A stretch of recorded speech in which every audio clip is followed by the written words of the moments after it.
Welcome to Act 3, the podcast where we explore how to thoughtfully shape the rest of our lives. I'm your host, Kara Gray. This podcast is sponsored by Good Morning Freedom, my retirement coaching service where I help executives and professionals plan their Act 3. For more information, stay tuned until the end. Today, we welcome to the podcast Marty Whalen. Marty served as CEO of Marty Whalen Office Solutions, a third-generation family-owned business providing office machines and document technology to businesses in Illinois since 1936. After selling the business to Xerox in 2012, he participated in the first cohort of the Inspired Leadership Initiative at Notre Dame. Now splitting his time between LaPorte, Indiana and Bozeman, Montana, he is enjoying retirement, but he remains active as the co-founder of Crossroads Solar, a domestic producer of solar panels based in South Bend. Crossroads Solar is a mission-driven business. All employees are formerly incarcerated people transitioning back into society. And I can't wait to hear all about this. Marty, welcome to the podcast. Thanks, Kara. It's nice to be with you. Cool. So I have been starting all of these interviews with what pre-retirement life looked like when you were CEO of Marty Whalen Office Solutions. You know, what did your days and weeks kind of look like in that capacity?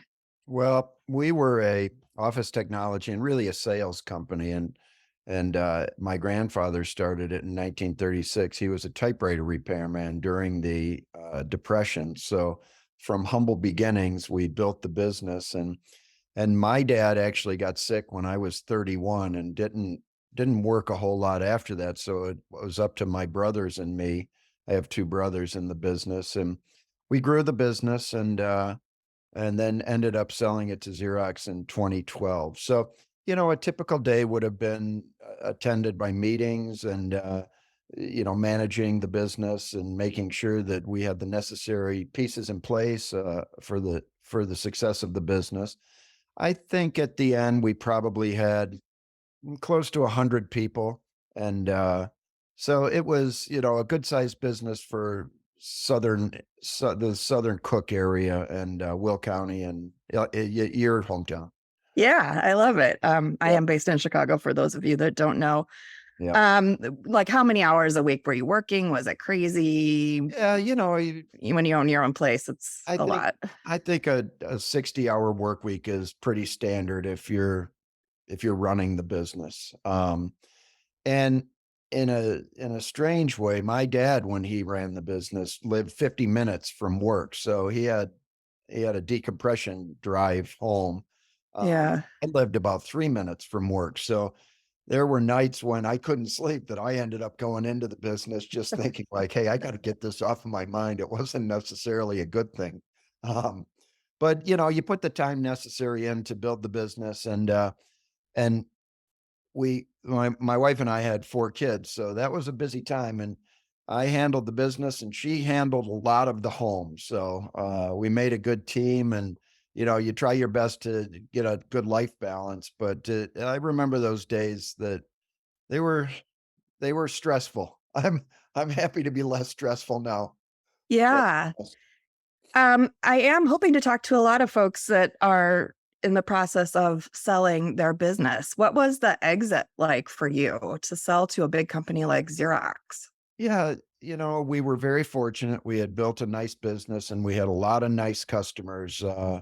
And so we took good care of them and had a good reputation. So that brought to the table some manufacturers that were interested in market expansion, and we provided an avenue for them, and they provided an exit for us. And it was an interesting thing because my brothers and I get along very well. As a matter of fact, they were out with me last weekend, so we still see each other very frequently. But we had made a kind of a conscious decision that we didn't want the business to go to a 4th generation. We thought that third generation, we had all been raised by the same mother and father. But the 4th generation, that would have been cousins running the business, and many people, can navigate that successfully. but we just didn't think it was a great formula for success. The other thing is, we just kind of read the tea leaves a little, and my brother Joe was really good at this. He's very forward thinking, and the industry as a whole, is putting marks on paper, and with everything being digital, we just saw kind of maybe this would have been a good time to rethink our strategy and what we were doing. But I got to tell you, I've kept in touch with a lot of people in that industry, and it's still vital. Yeah. There's still a lot of people printing things. I I still print. Yeah, exactly. I print it out when I'm working off over here. Yeah, It's I not think going away. there's 100 ways to make a buck in this world, and if you work hard and take good care of customers, you'll do fine. Exactly. So tell me about, after the sale. Did you take off to an island? Did No, you, no, no, no, no, what was your first move after it was no. done? Yeah, the way Xerox worked their acquisitions was you become part of their small and mid-market business. So I was what they call a core president for. I had a 3-year contract to run the business, and then Mm, I ended up staying there about 5 years after we sold. I was still young enough. I still had passion for the business and enjoyed it. But after 5 years, and there's a big difference, frankly, between running a privately held company and one that has to report to Wall Street every month or quarter. yeah. And it was just time for me to move on. We used to joke that you don't sell your business to work harder, and I think I worked pretty hard there for a few years and enjoyed it, but it was time to move on and do the next chapter of my life. Yeah, so tell me about that, and at what point did you take some time off, or at what point did you get involved with the program at Notre Dame? Yeah. Okay. So um, we had grand plans, my wife and I, to travel the country. We we had 4 kids in college, a senior, junior, sophomore, and freshman that were in 4 different time zones in the country. So we actually bought a Sprinter van and we were going to travel the country. Um, but that didn't work out as we had planned. The my wife Kathleen read a story in the New York Times about a program Notre Dame was starting called the Inspired Leadership Initiative.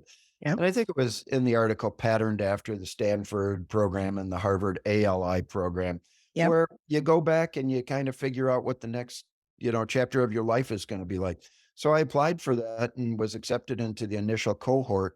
And really, it was good timing for me, for us, to transition into whatever that second chapter was going to look like. So I it came along at a really good time for me, and I took full advantage of it. And I don't want to say I planned out a good second half. That's presumptuous, but I think that the transition would have been really, really hard for me without having some discipline and the opportunity to step back in the space to really think clearly about what I wanted to do.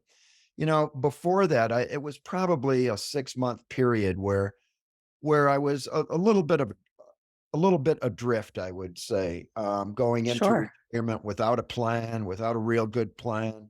Um, and you can figure that out over time. But the discipline that ILI um, program afforded me really helped. For sure. Was that a year program or 2 Yeah, years, so it's or an was it? academic year, and, Okay. and you take classes with the regular students. So Okay. it was the first year that Notre Dame did it. So I know I've kept in touch with some students, and they were like, "Who is this old guy in my class?" Uh, those Mm, students have since graduated. Yeah, so and then after that, I had the opportunity to work at Notre Dame. So I oh, talked okay. to the dean of the College of Arts and Letters, which is the humanities and social sciences portion, and she wanted to stand up a program for career engagement by arts and letters students. So, business students seem to do all right with the whole career thing. But if you're an English major or a philosophy major, what are you going to do? And the Yeah. answer is you can do an awful lot. And Yeah. I was very passionate about it. And so I was really fortunate to get this opportunity. And for a few years, uh, got this program up and running for arts and letters students at Notre Dame, which care I laugh to this day about. They must not keep transcripts for very long at Notre Dame. I wasn't a particularly good student at Notre Dame. I mean, I got my B's and things like that. But in a weird way, I might have been the perfect person for this. You know, I was that kind of regular Joe student who needed some help finding jobs and things like that. So I think I empathized pretty well with students who are discerning what their career moves are going to be or what they need to do to find a purposeful career. Yeah. Kind of goes hand in hand with where you were at that stage in your life as well. Like you were looking for more purpose and I was there it going through was. it myself. Yeah. I think that alignment is amazing. How did you find out about that Notre Dame program in the first place? Yeah, there was an article in the New York Times. Oh, that's right. Sorry, you said that. Yeah, Um, but my wife and then, called over there and talked to the gentleman who was running it, and, it sounded like a program, and it was great because my wife could participate as little or as much as she wanted. okay. We got to we got to take advantage of a couple of Notre Dame gateways, which are their campuses around the world. I think we were in Rome in the fall and Jerusalem in the spring. So it really was a fantastic program. I look back on that with a lot of joy.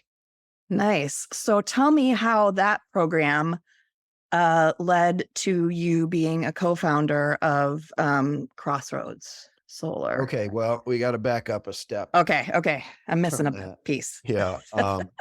So Notre Dame has a program called the Moreau College Initiative, and Basil Moreau was the founder of the Holy Cross Order, and that's the priest order that runs Notre Dame. Anyway, they have a program called or Moreau College Initiative, where men in prison can get associates and bachelor's degrees through Holy Cross College in South Bend. And Nice. that's kind of like a sister school run by the same order of priests as Notre Dame.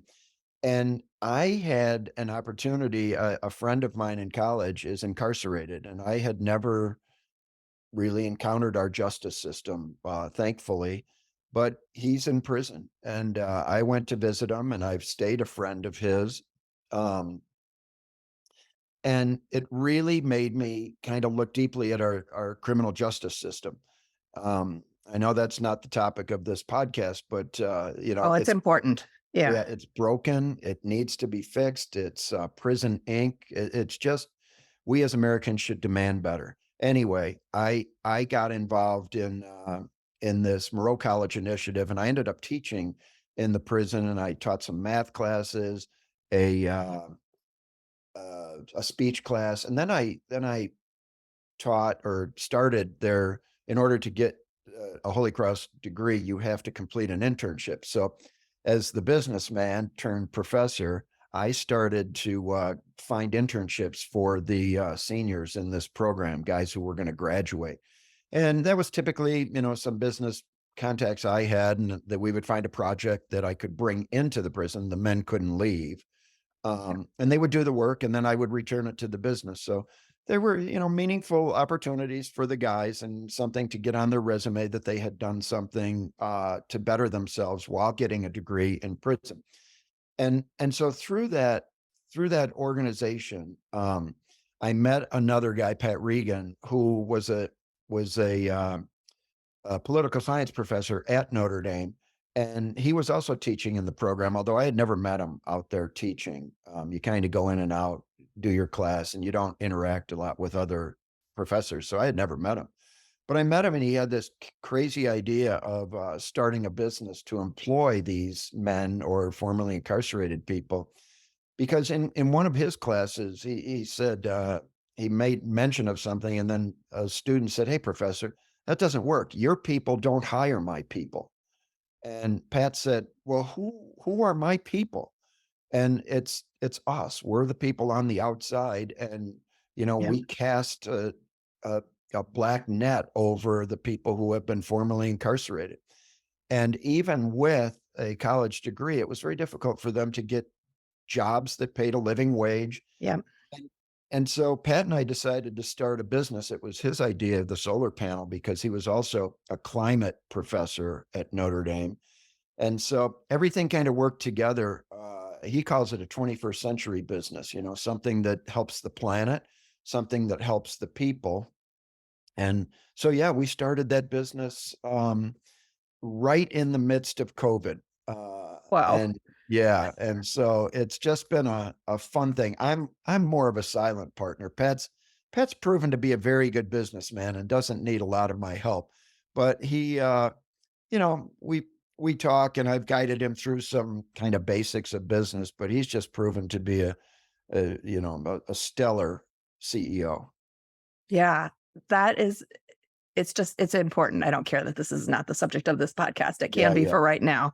yeah. And And yeah, yeah, go you ahead. mentioned it at the beginning, but um, so I think right now we have 16 or 18 employees, but we just got new machinery in that will allow us, because of this Inflation Recovery Act that Joe Biden and Congress signed in to law. Mhm. We've got a great opportunity. So we bought new equipment and we will ramp up production by 4 or 5 times. And so we'll have 30 or 50 people working and we pay them a living wage. Yeah.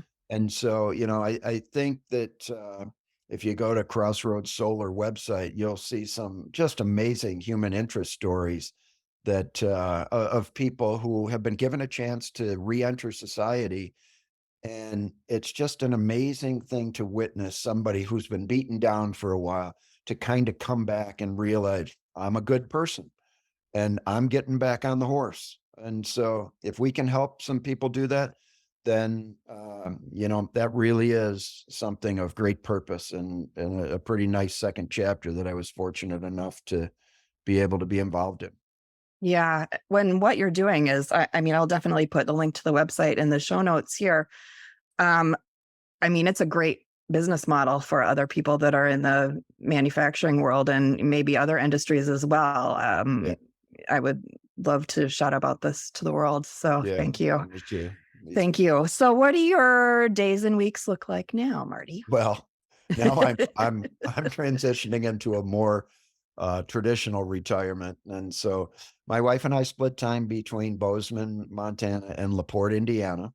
Yeah. Um, I play a little golf. I play a little pickleball.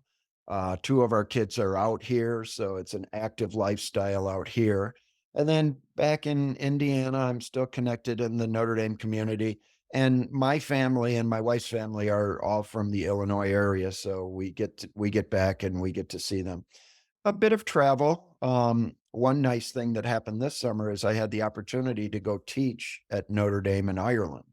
Oh, And cool. so, yeah, a friend of mine through the ILI program and I went back and held a bunch of sessions for their summer school for the business students and the arts and letters students who were there doing internships on finding purposeful work or, a meaningful career.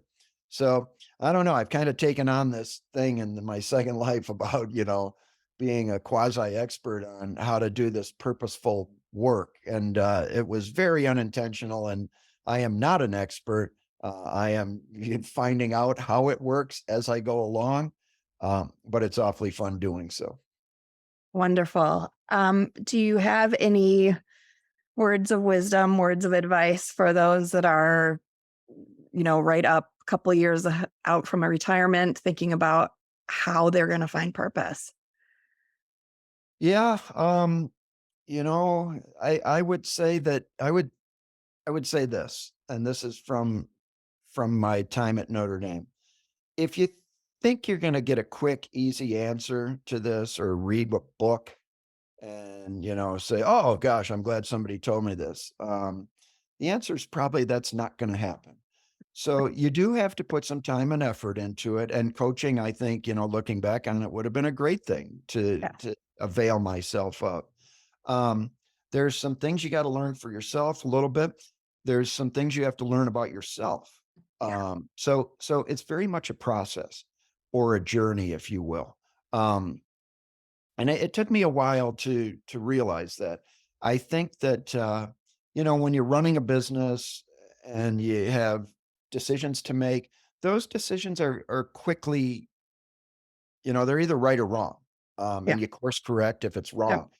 But when you're thinking and discerning about your future, it's not that black and white where the answers are, oh gosh, yeah. And frankly, it's different for everybody and everybody's makeup.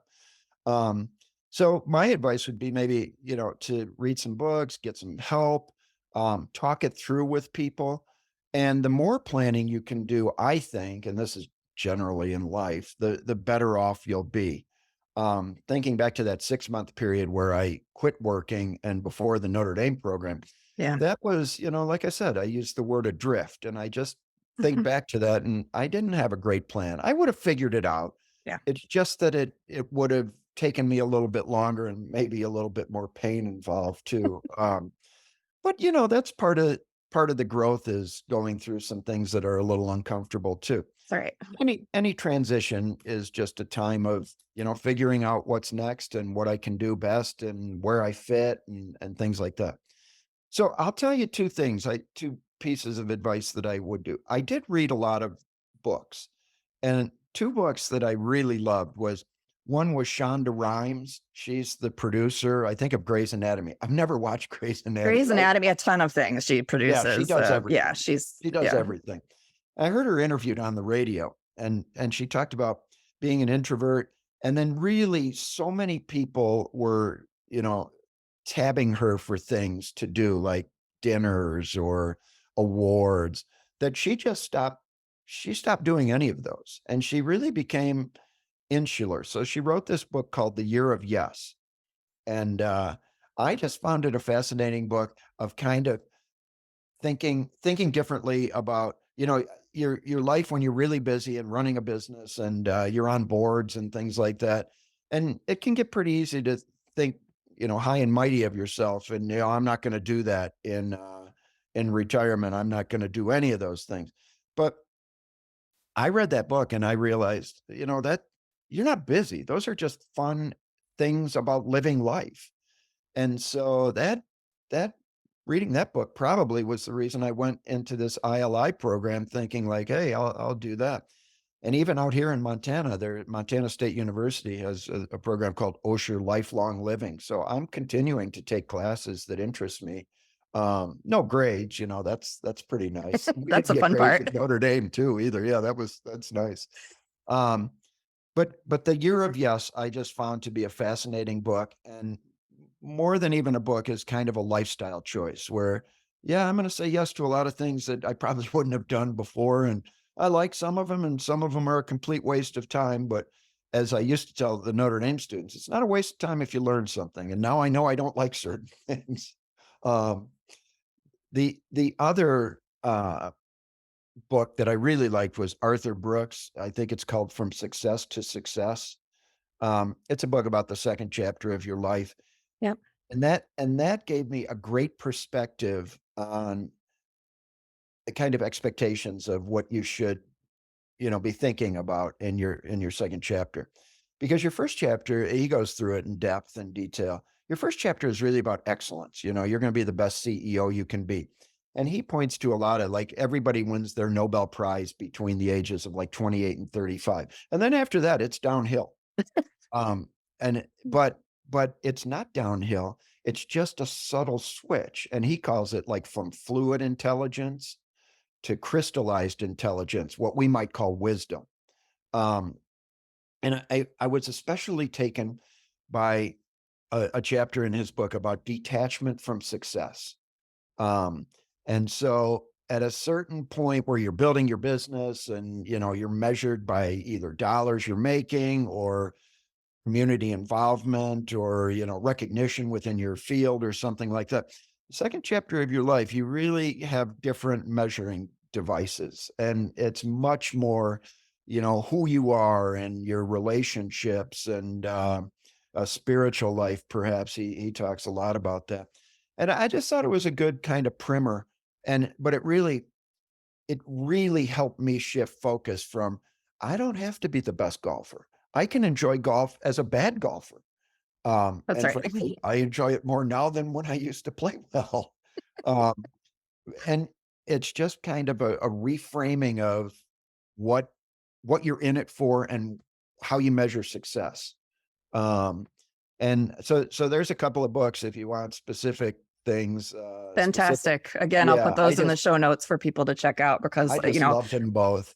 yeah. And I continue to read, and everybody, it's a familiar theme. You don't have to go far to find a book about how to have a happy and healthy retirement. Um, so, and that's why, there's coaches. That's why I exist. That's right. Well, Marty, this has been a really great conversation. I think it's added a tremendous amount of value for the folks that are listening. And I thank you so much for your time. Yeah, I hope somebody gets something out of it. I guarantee you they will. Thank you so much. This podcast is sponsored by Good Morning Freedom, my retirement coaching firm. I help executives and professionals plan the non-financial part of their retirement, like how to discover new purpose and how you want to spend your time. I offer a one-on-one coaching retirement blueprint package where we work together to discover some new avenues of exploration for your Act 3. This coaching is completely custom and will provide you with a ton of resources and support as you transition to this new stage of life. For all the details, please go to goodmorningfreedom.com/services.